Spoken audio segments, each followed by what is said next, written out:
हम्म। आप सबको लतिका और मोहिनी मेहता का प्यार भरा नमस्कार। हिंदी सप्ताह की इस श्रृंखला को आगे बढ़ाते हुए आज हम हिंदी कविताओं की अंत्याक्षरी लेकर आप सबके समक्ष उपस्थित हैं।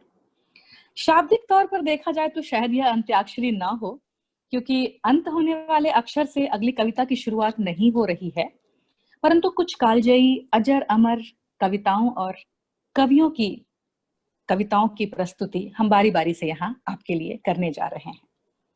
तो चलिए आरंभ करते हैं छायावादी महान कवि जयशंकर प्रसाद की एक बहुत ही लोकप्रिय कविता से, जिसे मैं गीत के रूप में आप सबके लिए पेश कर रही हूँ।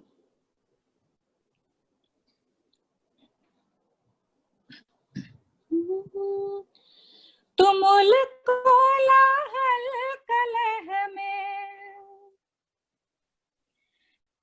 तुमुल कोलाहल कलह में, मैं हृदय की बात रे मन, मैं हृदय की बात रे मन, मैं हृदय की बात। विकल होकर नित्य चंचल खोजती जब नींद के पल, विकल होकर नित्य चंचल खोजती जब नींद के पल, चेतना थक सी रही तब, चेतना थक सी रही तब, मैं मलय की बात रे मन, मैं मलय की बात रे मन, मैं मलय की बात। चिर विषाद विलीन मन की इस व्यथा के तिमिर बन के, चिर विषाद विलीन मन की इस व्यथा के तिमिर बन के, मैं उषा से ज्योति रेखा, मैं उषा से ज्योति रेखा, कुसुम विकसित प्रात रे मन, मैं हृदय की बात रे मन, मैं हृदय की बात। जहाँ मरु ज्वाला धधकती चात की कन को तरसती, जहाँ मरु ज्वाला धधकती चात की कन को तरसती, उन्हीं जीवन घाटियों की, उन्हीं जीवन घाटियों की, मैं सरस बरसात रे मन, मैं हृदय की बात रे मन, मैं हृदय की बात। पवन के प्राचीर में रुक जला जीवन जी रहा झुक, पवन के प्राचीर में रुक जला जीवन जी रहा झुक, इस झुलसते विश्व दिन के, इस झुलसते विश्व दिन के, मैं कुसुम ऋतु रात रे मन, मैं हृदय की बात रे मन, मैं हृदय की बात। जयशंकर प्रसाद की यह एक मैंने सुरबद्ध रचना आपको सुनाई। अगला भी जयशंकर प्रसाद की ही एक अजर अमर कृति महाकाव्य कामायनी के भाग 1 से मैंने जो पंक्तियां ली हैं वह आपके लिए प्रस्तुत है। हिमगिरी के उत्तुंग शिखर पर बैठ शिला की शीतल छां, एक पुरुष भीगे नयनों से देख रहा था प्रलय प्रवाह। नीचे जल था, ऊपर हिम था, एक तरल था एक सघन, एक तत्व की ही प्रधानता, कहो उसे जड़ या चेतन। दूर दूर तक विस्तृत था हिम, स्तब्ध उसी के हृदय समान, नीरवतासी शिला चरण से टकराता फिरता पवमान। तरुण तपस्वी सा वह बैठा, साधन करता सुर शमशान, नीचे प्रलय सिंधु लहरों का होता था सकरुण अवसान, होता था सकरुण अवसान। इस वक्त मुझे जयशंकर प्रसाद की एक बहुत ही खूबसूरत कविता, कुछ पंक्तियां मैं रोक नहीं पा रही हूँ अपने आप को, लहर से है, आप सबने सुनी होगी, चंद पंक्तियां आपके लिए उन्हीं की। ले चल मुझे भुलावा देकर मेरे नाविक धीरे धीरे, ले चल मुझे भुलावा देकर मेरे नाविक धीरे धीरे, जिस निर्जन में सागर लहरी अंबर के कानों में गहरी, निश्चल प्रेम कथा कहती हो तज कोलाहल की अवनीरे, जहां सांझ सी जीवन छाया ढीली अपनी कोमल काया, नील नयन से ढुलकाती हो ताराओं की पात घनीरे, ले चल मुझे भुलावा देकर मेरे नाविक धीरे धीरे। और अब आपके लिए कविताओं की इसी तरह से कुछ अवलियां लेकर मोहिनी आपके समक्ष उपस्थित हैं। मोहिनी। बहुत बहुत शुक्रिया लतिका जी। और आपने जयशंकर प्रसाद जी की सुरबद्ध कविता को जिस तरह से अपने सुर दिए, वे वाकई ही बहुत ही खूबसूरत हो गई और हम सबके जहन में चिरस्मरणीय रूप से रहेगी। उसके लिए आपका बहुत बहुत धन्यवाद। तो मित्रों, लतिका जी जिस प्रकार से हमारे कुछ बहुत ही प्रमुख छायावादी कवियों के बारे में बात कर रही हैं, सौंदर्य के बारे में बात कर रही हैं, मैं बात करना चाहूंगी कुछ समकालीन कवियों की जो 1950 और 60 के दशक के बाद से लिखते आए हैं, जिन्होंने छंदबद्ध कविता से इतर विचारों में और काव्य सौंदर्य में कुछ सामाजिक कुरीतियां, कुछ रंग, कुछ व्यंग्य और कुछ सटीक टिप्पणियां जोड़ी। और उनमें से ही एक कवि हैं सर्वेश्वर दयाल सक्सेना जी, जिनकी 2 कविताएं मैं आप सभी के समक्ष अभी प्रस्तुत करूंगी। और पहली कविता जो मैं कहने जा रही हूं उसका शीर्षक है सब कुछ कह लेने के बाद। सब कुछ कह लेने के बाद कुछ ऐसा है जो रह जाता है, तुम उसको मत वाणी देना। वह छाया है मेरे पावन विश्वासों की, वह पूंजी है मेरे गूंगे अभ्यासों की, वह सारी रचना का क्रम है, वह जीवन का संचित श्रम है। बस उतना ही मैं हूं, बस उतना ही मेरा आश्रय है, पर तुम उसको मत वाणी देना। ये कविता थी और सर्वेश्वर दयाल सक्सेना जी की टिप्पणियां काफी सटीक रही हैं और उन्होंने एक बहुत ही खूबसूरत व्यंग्यात्मक कविता लिखी है जिसका शीर्षक ही है व्यंग्य मत बोलो। तो उसके कुछ अंश में आप सभी के समक्ष प्रस्तुत करती हूँ। व्यंग्य मत बोलो, काटता है जूता तो क्या हुआ, पैर ना सही सर पर रख डोलो। व्यंग्य मत बोलो, अंधों का साथ हो जाए तो खुद भी आंखें बंद कर लो। जैसे सब टटोलते हैं राह तुम भी टटोलो, पर व्यंग्य मत बोलो। अब हम आगे बढ़ते हैं और लतिका जी को मैं आग्रह करूंगी कि कृपया और कुछ कविताएं आप सभी के समक्ष प्रस्तुत करें। धन्यवाद मोहिनी। छायावादी कवि जयशंकर प्रसाद से मैंने आरंभ की थी अपनी कविता। आप सब इस युग के 4 स्तंभों से बखूबी परिचित होंगे, जयशंकर प्रसाद, सूर्यकांत त्रिपाठी निराला, महादेवी वर्मा और सुमित्रानंदन पंत। हालांकि कुछ और कवि रहे हैं जिनकी कविताओं को छायावाद ने प्रभावित किया है, जिनमें रामकुमार वर्मा, माखनलाल चतुर्वेदी, हरिवंश राय बच्चन और रामधारी सिंह दिनकर के भी नाम प्रमुख हैं।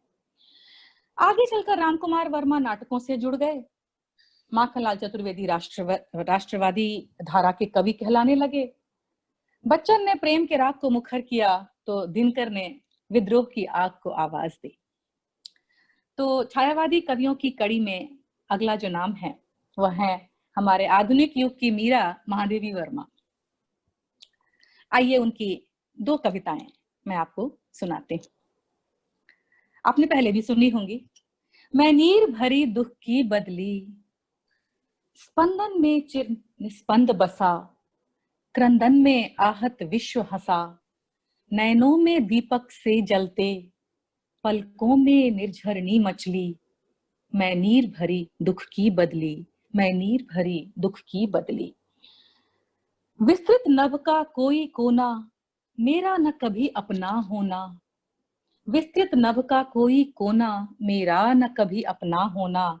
परिचय इतना इतिहास यही, उमड़ी कल थी मिट आज चली। मैं नीर भरी दुख की बदली। मेरा पग पग संगीत भरा, श्वासों में स्वप्न पराग झरा, नभ के नव रंग बुनते दुकुल, छाया में मलय बयार पली, मैं नीर भरी दुख की बदली, मैं नीर भरी दुख की बदली। महादेवी वर्मा की एक बहुत ही और मशहूर कविता है जिसे बचपन से हम सब सुनते आए हैं, पंथ होने दो अपरिचित, प्राण रहने दो अकेला। आपके लिए प्रस्तुत करती हूँ। पंथ होने दो अपरिचित, प्राण रहने दो अकेला, घेर ले छाया अमाबन, आज कंजल अश्रुओं में रिम झिमाले यह घिरा घन, और होंगे नयन सूखे, तिल बुझे और पलक रूखे, आर्द्र चितवन में यहाँ शत विद्युतों में दीप खेला, पंथ होने दो अपरिचित, प्राण रहने दो अकेला। अन्य होंगे चरण हारे, और हैं जो लौटते दे शूल को संकल्प सारे, दुख व्रति निर्माण उन्मद, यह अमरता नापते पद, बांध देंगे अंक संस्कृति, से तिमिर में स्वर्ण बेला, पंथ होने दो अपरिचित, प्राण रहने दो अकेला। दूसरी होगी कहानी, दूसरी होगी कहानी, शून्य में जिसके मिटे स्वर, धूलि में खोई निशानी, आज जिस पर प्रलय विस्मित, मैं लगाती चल रही नित, मैं लगाती चल रही नित, मोतियों की हाट और चिनगारियों का एक मेला, मोतियों की हाट और चिनगारियों का एक मेला, पंथ रहने दो अपरिचित, प्राण रहने दो अकेला। हास का मधुदूत भेजो, शेष की भ्रू भंगिमा, पतझर को चाहे सहेजो, ले मिलेगा उर अचंचल, वेद ना जल स्वप्न शतदल, जान लो वह मिलन एकाकी, जान लो वह मिलन एकाकी, विरह में भी है दुकेला, पंथ होने दो अपरिचित, प्राण रहने दो अकेला। मोहिनी। जी धन्यवाद लतिका जी। और आपने हम सभी की पसंदीदा महादेवी वर्मा जी की को 2 कालजयी कृतियां हम सबके समक्ष प्रस्तुत की। और महादेवी वर्मा जी की कृतियों पे ही हम सभी का, बहुत से लोगों का बचपन गुजरा है, हम बड़े हुए हैं उन कविताओं को पढ़ के।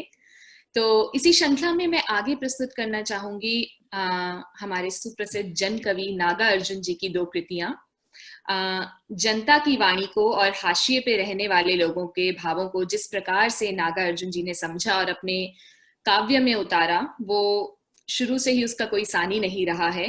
तो उनकी 2 कविताएं जो मुझे मेरे दिल के बहुत करीब है, मैं उसे प्रस्तुत करूंगी। तो पहली है अकाल और उसके बाद। कई दिनों तक चूल्हा रोया, चक्की रही उदास, कई दिनों तक कानी कुतिया सोई उनके पास, कई दिनों तक लगी भीत पर छिपकलियों की गश्त, कई दिनों तक चूहों की भी हालत रही शिकस्त, दाने आए घर के अंदर कई दिनों के बाद, धुआं उठा आंगन के ऊपर कई दिनों के बाद, चमक उठी घर भर की आंखें कई दिनों के बाद, कौए ने खुजलाई पांखें कई दिनों के बाद। उनकी कविताओं में जो सरलता है और जिस तरह का शब्द चयन वे करते हैं, बहुत ही सौंदर्यपूर्वक शब्द नहीं होते, अपितु वे शब्द होते हैं तो जीवन की कुछ कटु सच्चाइयों से हम सबको रूबरू कराते हैं।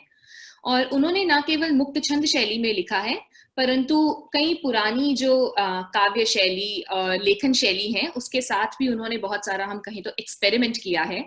तो कुछ उनकी एक बहुत ही मशहूर कृति है अन्न पचीसी के दोहे, उसमें से कुछ दोहे मैं अभी आपके समक्ष प्रस्तुत करना चाहूंगी।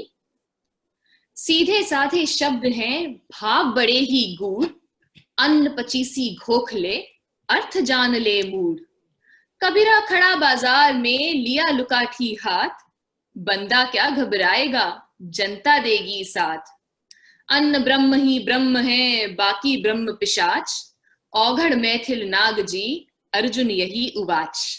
धन्यवाद। लतिका जी, आपकी ओर बढ़ते हैं। शुक्रिया मोहिनी।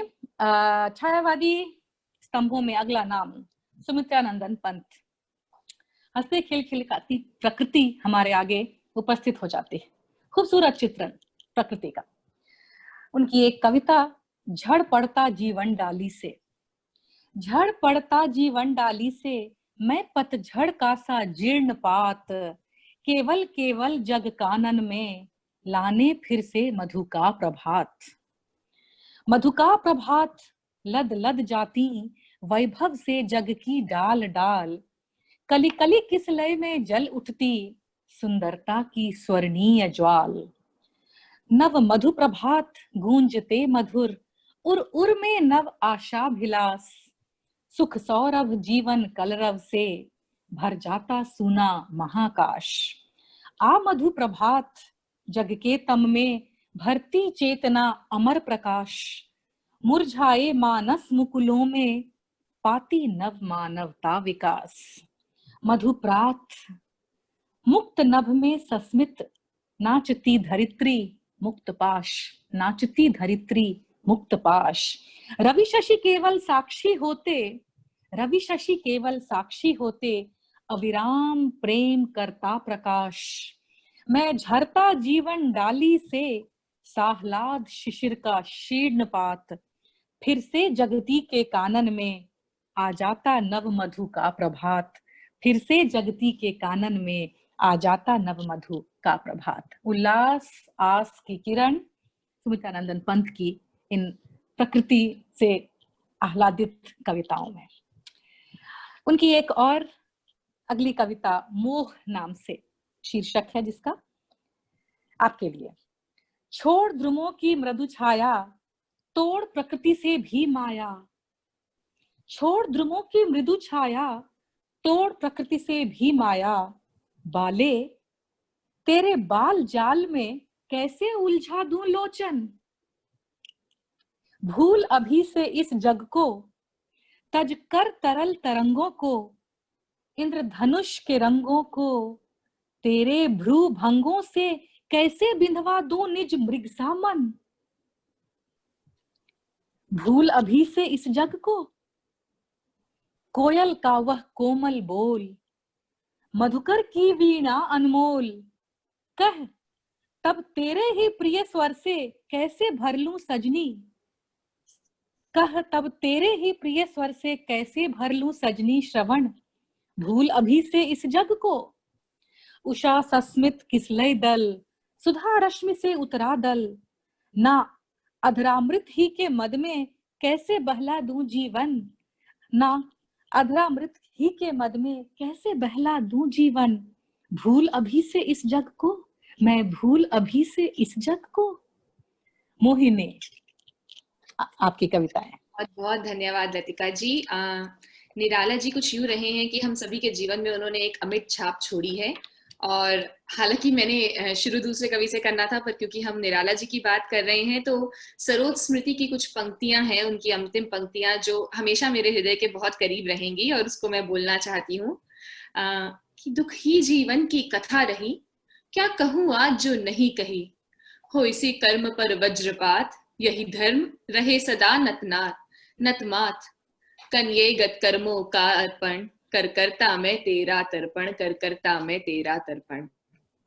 तो निराला जी इसी तरह से हमेशा हमारे बीच बने रहेंगे अपनी कृतियों के द्वारा। और आगे मैं बढ़ना चाहूंगी, और एक अन्य कवि जिनकी कविताएं अब मैं आपके समक्ष प्रस्तुत करूंगी वो है राजेश जोशी जी, जिनको आप कवि के साथ साथ एक लेखक और एक पटकथा लेखक के रूप में भी जानते हैं। उनकी कविताएं जन जन से जुड़ती हैं, बहुत सी अभिलाषाओं की बात करती हैं, खासतौर से जो युवा पीढ़ी है उनकी बातें उन्होंने बहुत की हैं। और उनकी कुछ कविताएं हैं जो हम सब ने बचपन में पढ़ी हैं, उसे हम आज भी याद करते हैं। तो ऐसी दो प्यारी सी कविताएं उनकी प्रस्तुत करूंगी। पहली है चांद की आदतें। चांद से मेरी दोस्ती हरगिज ना हुई होती, अगर रात जागने और सड़कों पर फालतू भटकने की लत ना लग गई होती मुझे स्कूल के दिनों से ही। उसकी कई आदतें तो तकरीबन मुझसे ही मिलती जुलती हैं। मसलन वह भी अपनी कक्षा के एक बैक बेंचर छात्र हैं। अध्यापक का चेहरा ब्लैक बोर्ड की ओर घुमा नहीं कि दबे पाव बाहर निकल भागे। और फिर वही मटर गश्ती सारी रात सारे आसमान से। चांद की आदतें कुछ मुझसे ही मिलती जुलती हैं। तो ये थी उनकी पहली कविता। और उनकी दूसरी कविता, जो शायद उनकी बेहद प्रसिद्ध कविता है, जिसे हम सबने पढ़ा है और बहुत ही ज्यादा व्यंग्य करती है हमारी आज की हमारे पूरे स्ट्रक्चर पे, हमारे पूरे साम्य पे, जिस तरह से कुछ लोग जो हैं जिन्हें उस तरह की सुविधाएं मुहैया नहीं हो सकती जिसके वे हकदार हैं। और इस कविता का नाम है बच्चे काम पर जा रहे हैं। बच्चे कोहरे से ढकी सड़क पर, बच्चे काम पर जा रहे हैं। सुबह सुबह बच्चे काम पर जा रहे हैं। हमारे समय की सबसे भयावह पंक्ति है ये। भयानक है इसे विवरण की तरह लिखा जाना चाहिए एक सवाल की तरह। काम पर क्यों जा रहे हैं बच्चे? क्या अंतरिक्ष से गिर गई हैं सारी गेंदें? क्या दीमकों ने खा लिए हैं रंग बिरंगी किताबों को? क्या काले पहाड़ के नीचे दब गए हैं सारे खिलौने? क्या किसी भूकंप में ढह गई हैं सारे मदरसों की इमारतें? क्या सारे मैदान, सारे बगीचे और घरों के आंगन खत्म हो गए हैं एकाएक? तो फिर बचा ही क्या है अब इस दुनिया में? कितना भयावह होता अगर ऐसा होता तो। भयावह है, लेकिन इससे भी ज्यादा यह कि हैं ये सारी चीजें हस्ब मामूल, पर दुनिया के हजारों सड़कों से गुजरते हुए बच्चे, बहुत छोटे छोटे बच्चे काम पर जा रहे हैं। धन्यवाद। बहुत मार्मिक कविता थी यह। बाल श्रम ध्यान में आता है मुझे इसको जब सुनती हूँ। मोहिनी, निराला की तुमने बात की थी मोहिनी, मैं उनकी एक बहुत ही प्रसिद्ध कविता, दिल दहला देने वाली भिक्षुक। वह आता दो टूक कलेजे के करता, पछताता पथ पर आता। पेट पीठ दोनों मिलकर हैं एक, चल रहा लकुटिया टेक। मुट्ठी भर दाने को भूख मिटाने को, मुंह फटी पुरानी झोली का फैलाता। दो टूक कलेजे के करता, पछताता पथ पर आता। साथ दो बच्चे भी हैं सदा हाथ फैलाए, बाएं से वे मलते हुए पेट को चलते, और दाहिना दया दृष्टि पाने की ओर बढ़ाए। भूख से सूख होठ जब जाते, दाता भाग्य विधाता से क्या पाते। घूंट आंसुओं के पी कर रह जाते, चाट रहे जूठी पत्तल वे कभी सड़क पर खड़े हुए।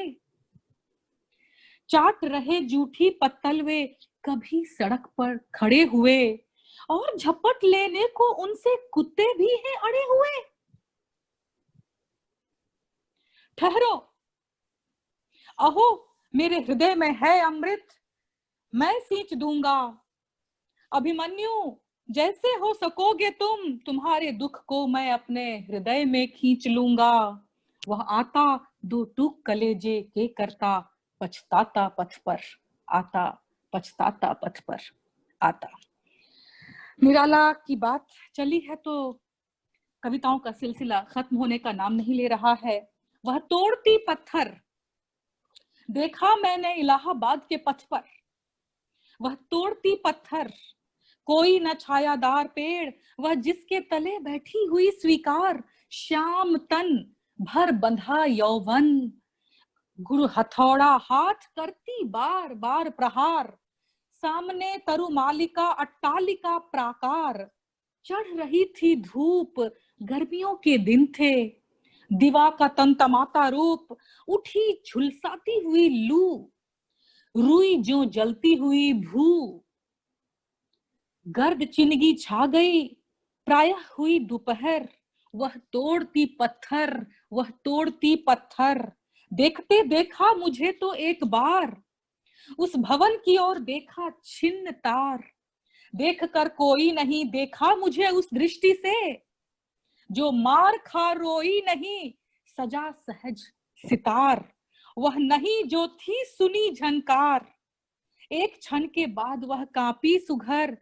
ढुलक माथे से गिरा शिकार, लीन होते कर्म में फिर ज्यों कहा, मैं तोड़ती पत्थर, मैं तोड़ती पत्थर, मैं तोड़ती पत्थर। कलेजा मुंह को आता है निराला की ये पंक्तियां, जो कड़वे सच से, जो आज के विकृत और कुरूप समाज और उसकी सच्चाई की तस्वीर हमारे सामने बयां करती हैं।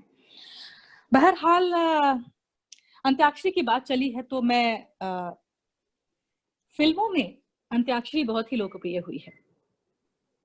अभी बात हमने छायावादी और प्रगतिशील और प्रयोगवादी कवियों के बाद की शुरू की कविताओं से, और हम आते हैं थोड़े आप सबका मनोरंजन कर फिल्मी गानों पर, क्योंकि अंत्याक्षरी का बहुत बड़ा योगदान रहा है हमारे फिल्मों को और भी लोकप्रिय बनाने में।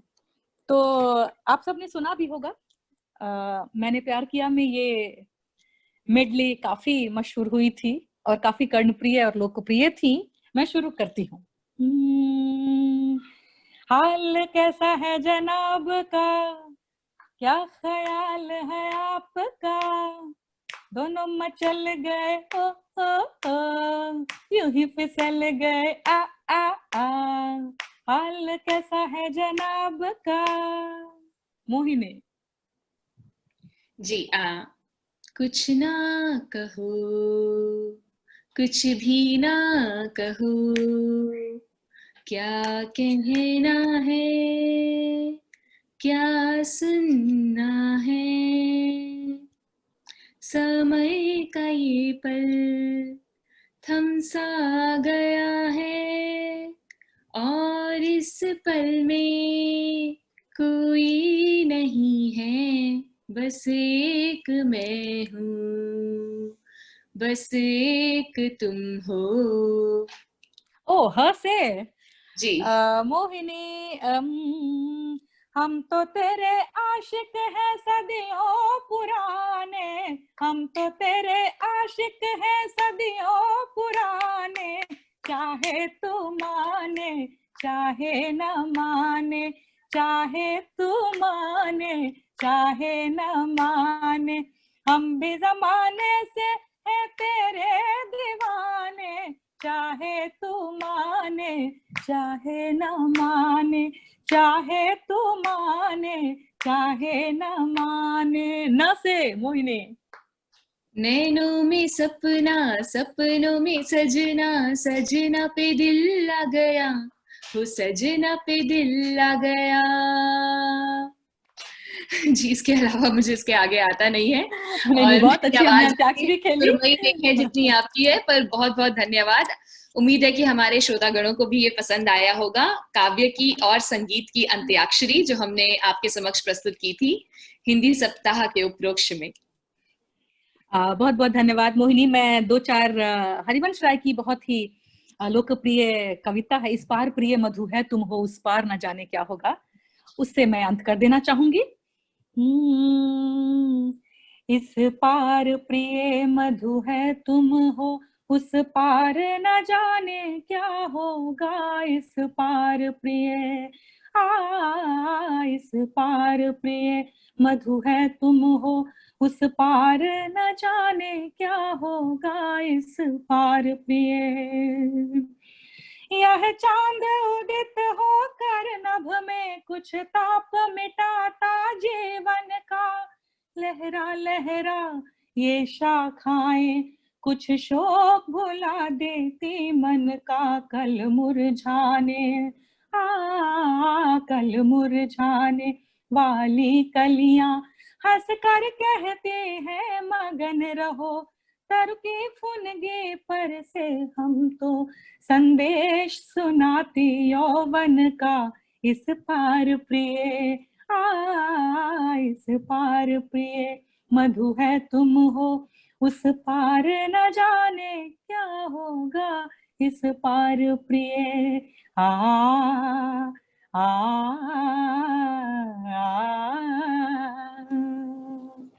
आप सब सुधीजनों गुणीजनों का बहुत बहुत धन्यवाद हमारे साथ जुड़ने के लिए, बहुत बहुत कोटिशः धन्यवाद। मोहिनी तुम्हारा भी।